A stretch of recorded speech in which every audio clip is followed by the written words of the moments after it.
Европскиот пат низ призмата на идентитетот, јазикот и правата, старите тези повторно намегдан во собранието. Евроинтеграциите и уставните измени станаа јадро на препирките помеѓу спротивставените табори во законодавниот дом на денешните пратенички прашања.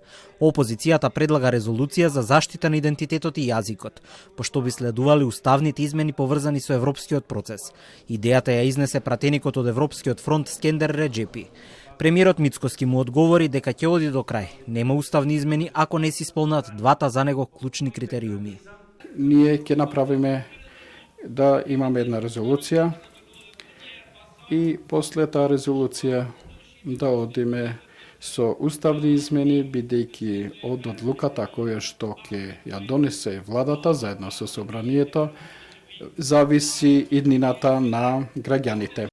Македонската заедница во Бугарија да ги добие загарантираните права согласно меѓународното право и меѓународните конвенции и резолуции за човекови права. И второ, дека не добиеме гаранции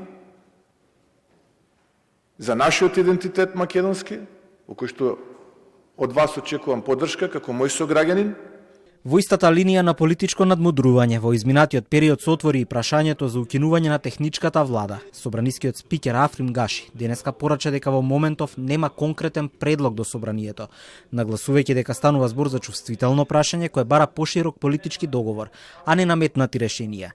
Иако законот дозволува ваква одлука и без согласност од СДСМ, Гаши оцени дека пратениците не треба да се стават пред свршен чин, туку дека во овој момент е неопходен диалог, зашто веќе се одржи лидерска средба. Мислам дека треба да се договориме, особено за такви работи кои заедно се дошло до такво решение. Мислам дека по-добро би било сите заеднички да се договориме кога престанува потребата од таква техничка влада. Од Социјалдемократскиот сојуз исто така се настав дека за вакви прашања е потребен широк политички консензус, но оттаму се цврсто убедени дека сега не е време за укинување на техничката влада.